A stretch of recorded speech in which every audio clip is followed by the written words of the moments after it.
Happy Friday, everybody. How you doing today? Hope everything is good for you and that you've got a big, relaxing, good weekend planned. It's Daily Distinction for a Friday, and we're talking today about negativity. We need to be more negative? Is that what you're telling us? We need to be more negative? Yes. And I'll tell you why on today's Daily Distinction. Hope everybody's doing great. And really, really glad you're here. Happy Friday to you too, Ted. Hope you have a great weekend. Hope things are going well with you. Brian is kicking his butt big time today. Caramel apple. Oh, a caramel apple sucker. Oh, that sounds so good. I love it, Brian. Hey, Scott, great to see you as always today. Thanks very much. Hope things are okay with you down there in Florida, man. Catch us up on weather. Every time I see any of the news items from there, I think of you. So, hey, got something to show you. The UPS guy was just here, and part of what he delivered is this. Now, that may not look like much, but we got a bunch of them. But if I hold it closer, maybe you can see the logo on there. It's embossed. This is kind of a leatherish. I love these books. This is by Journal Books. These are my favorite note-taking books out there on the planet, and just awesome. And as you see on there, it is the logo of the Distinction Summit. So some folks are going to be receiving that. Can I show you one more thing that we just got? I mean, literally just opened this up as we were going on. Oh, of course, this is a Yeti cup. Look at what's on that Yeti cup, would you? And that's no fake. That is the Yeti. So how about that? We're going to have some folks that are getting those as well. That just looks so good.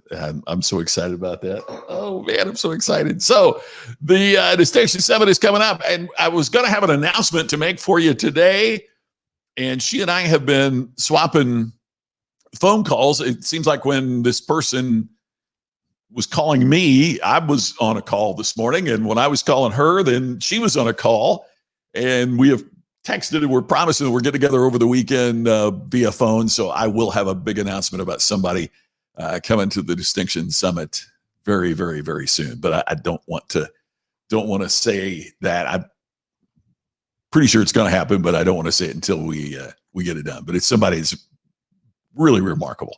So distinctionsummit.com, and you get $100 off when you enter the code Distinct 2020. Just go and sign up. Would love to have you there. Love to have you join me for the Distinction Summit. Oh, you think that's sneaky? How about that? You bet. I'm excited about it, Ryan. Ernest, good to see you. How's that for negativity? You're off to a good start. Yes, so please tell us why. All right, here we go. In terms of negativity, do we need to be more negative? I think we do. Let me give you a couple statistics here that I ran across.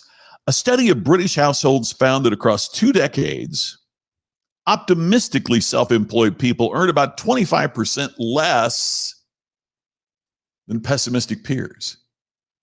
What? It's not supposed to be that way, is it? Isn't it? Why would that be the case? How could those who are a little more negative, how in the world do they earn more money than those that are more positive? But yet that's what the research showed. Second one, National Cancer Institute researchers found that people who lowballed their risk of heart disease, in other words, if you were so positive you thought there's no way that you could have heart disease, those people were more likely to show the early signs of it. Here's another one. Married couples who were extremely optimistic about their relationship's future were more likely to experience deterioration of the relationship and divorce. Next, homeowners who underestimated their chances of radon exposure left them more vulnerable to radon. Why? Because their underestimating of their chances of exposure meant they were less likely to buy radon test kits because they did not have a realistic sense of risk. I am not saying we should be negative people. Matter of fact, that's the opposite of what I would suggest. But I want to suggest that my pal Larry Winget, Larry and I are going to be on a call this afternoon. My pal Larry Winget has this great phrase that he always uses about little Susie Sweet Cheeks or little Sammy Sweet Cheeks, who everything is good and the world is great and everything's wonderful. And I'm just so positive. And they are so positive, they become blinded and naive about reality.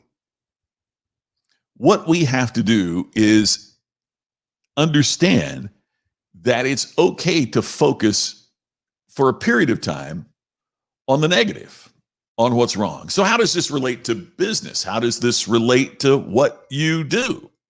Well, part of it is we have to discover the points of infuriation that customers have. We talked about these yesterday in terms of friction, and friction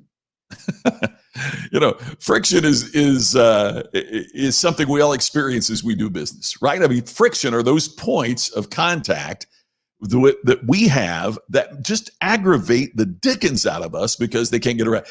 Tammy has been on the phone this morning talking about a problem that she has and her dad has with his iPhone and trying to figure it out. And they've been on the phone forever, and it's absolutely infuriating.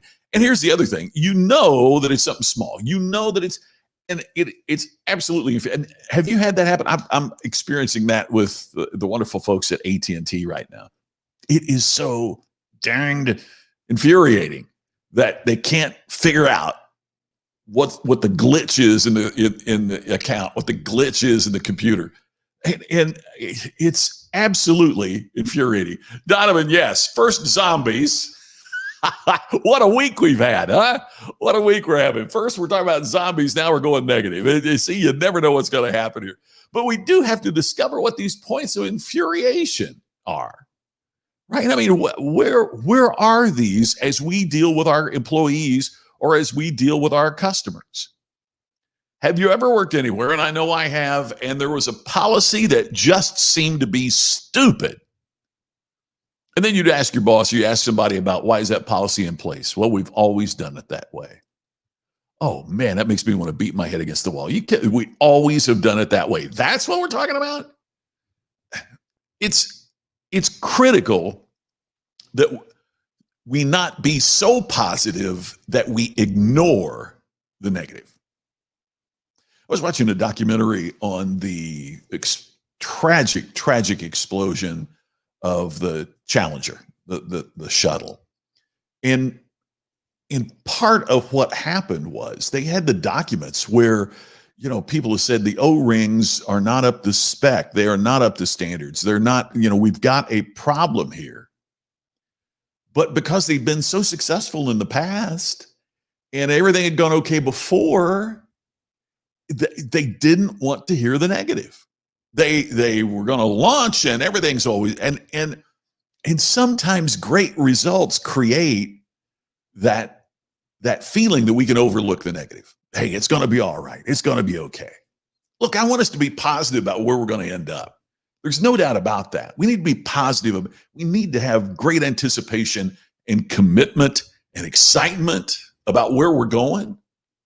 But we can't let that overwhelm us to the point that we're Sammy Sweet Cheeks or Susie Sweet Cheeks with our rose-colored glasses on and everything's going to work out just great. Because we've got to be aware of the negative. We have to be aware of the negative. And how we start that is discovering what are the points of infuriation in the process. Are there things in our business that's infuriating our employees? Are there things that we're doing that's infuriating our customers that we don't even know about? Oh, they might tell other people, but they don't tell us. And why don't they tell us? Because we haven't asked. It's a scary question. But what are the points of infuriation? I'm going to suggest to you that only by focusing on the negative and asking the questions that lead to those answers can we provide what customers really want.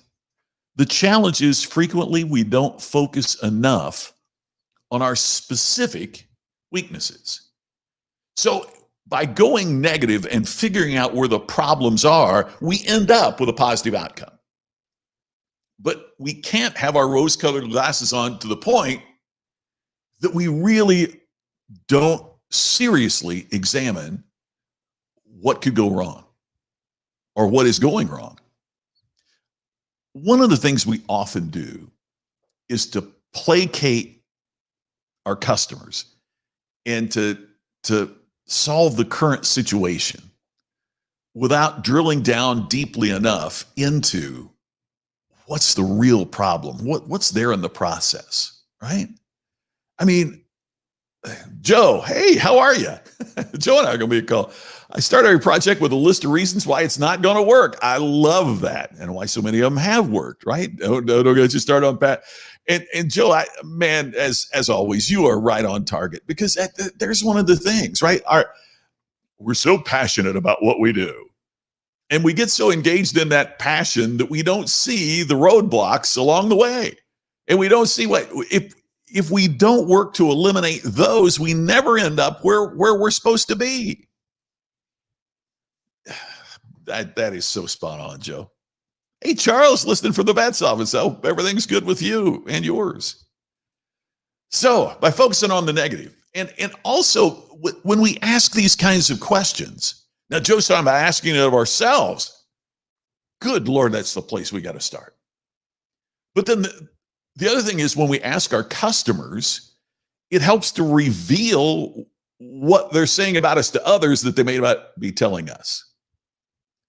You know, I know folks, and I'll bet you do too, that love to say, if you got a problem with me, come tell me to my face. Don't talk about me behind my back, come tell me to my face. And that sounds really good until you tell them to their face. It's a lot easier to say that you want that feedback than it is to hear that feedback. There is a well-known speaker who invited me to go to their speech. And they said, and after it's over, he said, I want you to debrief with me.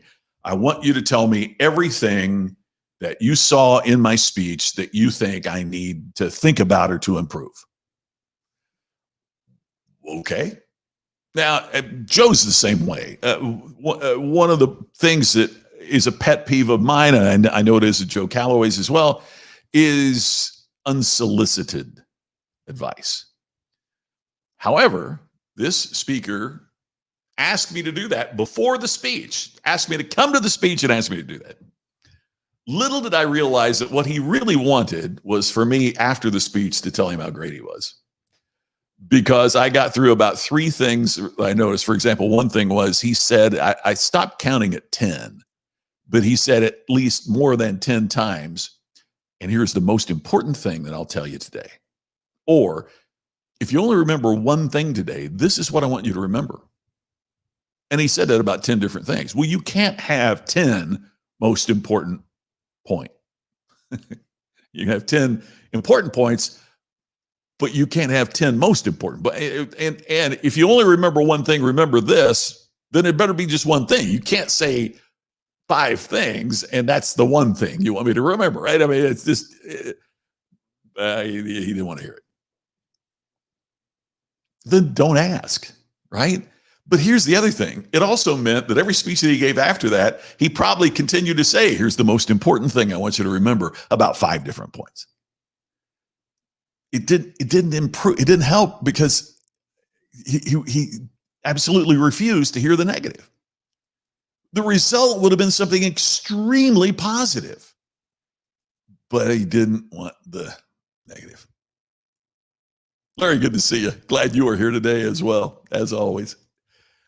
So that becomes our challenge. Are we willing to listen to that? Are we willing to hear that? Are we willing to absorb that? Are we willing to take the negative so that it gets us to something positive? That's the big question. Pardon the language, but this is what it was really called, the bitch book. So I went on social media and I asked a while back, I said, give me an example where you go negative to learn more. And it was a really, really great example. It came from Jamie Morse, who is a health, wellness, and life coach. And Jamie is on the volunteer committee for something called the Relay for Life event in Queen Creek and Santan Valley, Arizona. It's a fundraising event for the American Cancer Society. It's held annually in that community every year. And so what Jamie related was what they do is they keep a 3-ring binder. And when someone comes up and complains about something at the event, they write it down in the binder. So they started calling the binder the bitch book, because when someone came up and had a complaint, and then they expanded the bitch book because they said to all the volunteers, hey, they don't even have to come up to you. If you just hear somebody bitching about something, put it in the book. So they put it in the book. Then, as they would plan next year's event, they would pull out the bitch book and they would say, how do we make certain these things don't happen anymore? By recording the negative and by exploring the negative, what happens is now they had their list of, it was almost like a punch list, you know, the like you have at a home when you go through and it's the things you have to get done to make the home what you want to move into. And so they have this list, and it's all the things that they need to do for next year's event to make it better than last year's event. So, oh, thanks, Larry. I appreciate it. Isn't that a great idea? It's so good. So what they did was to explore the volume 2. Yes. So thanks, Charles. So what they do is they explore the negative. And by having this book, and here's the other thing they said that happened, and I thought this was so cool. Before somebody'd complain, and you know what most volunteers would do? After the person who complained left, they go, can you believe they're complaining about this? We're volunteers. You know, I mean, come on. We're doing the best. We're doing the best we can, right? And they almost looked at those people as being negative. It can get so easily into this shoot the messenger kind of thing, right? And that doesn't do us any good. As long as we complain about how can they do? You know, we're trying to do the best we can. We're just trying to, but once they set up the book and started recording everything in the book, then they looked at every complaint as a resource. They looked at every complaint as valuable because they wrote it down. It's in the book, and the book is going to guide us what we have to do. Yeah, Ernest, you hope that there's not so many complaints that it becomes an encyclopedia, right? It doesn't. The bitch book is that thick, right? You don't want that to happen. But I just loved that idea from Jamie. And so part of what had to happen was here's I want to read you what Jamie wrote me. She said, quote, "The saying, if it's not broke, don't fix it, is true, but how do we know if something is broken or not unless we ask?" How many times have you heard that? If it ain't broke, don't fix it. All right? So how are you certain whether or not it's broken if you don't ask? That's what that book is all about. It's finding those points of infuriation. So what I'm really suggesting that all this is positive negativity. It's finding a way to use that negative approach so that it ensures a positive change. It's finding a way that we can find out what's negative so the end result is something very, very positive. But we don't know if it's broken if we don't ask. Ernest, you make a great point. A lot of people say, tell me to my face, because what they're looking for is praise, not necessarily the truth. Tammy and I were binge watching some old episodes of the Bob Newhart show, the original one with Suzanne Pleshette, where he is a psychologist. And there's one scene where they're sitting on the couch and she asks Bob Newhart something, and Newhart says the old line, well, you know, do you want the great story, or do you want the truth? And she immediately says, I want the truth. And He's taken aback. He didn't think that that's where she was going to go. And how many times does that happen? We give a great story because the truth is really hard to communicate. But as a lot of folks have said, the truth shall set you free. But first, it's going to just irritate you. It's going to upset you like you can't believe. Yeah, instead of the negative, change the word to opportunity. Yeah, we've got to find a way to get it. Yeah, it's just a deeper way to simplify. Yeah, we've got to find all of those points, right? Because when we find those points, here's the other thing. If we don't recognize what is broken, how do we know how to fix it? And not only that it needs fixing, but how to get there. And that's what this does. So before we're out of here for today, just a reminder, go to distinctionsummit.com to sign up. I am so excited by these. I wish you could. Here's the one bad thing. There's nothing I can do to get you to feel how good this thing feels. It's kind of a leatherish kind of cover and spot for all your notes and everything, and got the logo embossed. Oh, it's so cool. And then some of you are gonna, how about that? Oh, can't wait. And some big announcements about it coming up. A couple things I'm super, super excited about. So Larry's got it, nails it. That's right on the head. Negative presents us with positive opportunities. It sure does, Larry. That's exactly right. Yeah, and you're right, Brian. And that's part of what I'm trying to do, is to lower our defensiveness about negativity. Jim Rohn talked a lot about that the ancient script says there's a time to laugh and a time to just keep right on laughing no matter what. No, that's not what it says. It says there's a time to laugh and a time to cry. And if you don't know one, you don't know the other. Part of the reason you appreciate the sunshine is because there are some really cloudy days, and there's dark every day too, right? It's knowing both sides of the coin. My late wife and I used to talk about that a lot, when she was going through cancer, and we started eating better and started, living more healthy lifestyle. And it's kind of like, why did it take something like this to get us to think about that? And I'll be doggone if I didn't get back into my old bad habits, later on. And it's challenging to confront yourself. Larry talks about this a bunch. I've talked about it. Joe Calloway's talked about it. You change not when everything is great. You really change when you realize there's a problem. You look in the mirror and go, good Lord, my gut is huge. I've got to do something about it. As opposed to when you look pretty good, when you look pretty good, you think, do I really want to do that much more to look great? But boy, when you see the scale hit a number that you never thought you'd ever see, that's the point that you go, when we're confronted with negativity, we tend to be more willing to take action. And that's what we've got to do. We've got to confront ourselves with the negativity so that we become more willing to take action.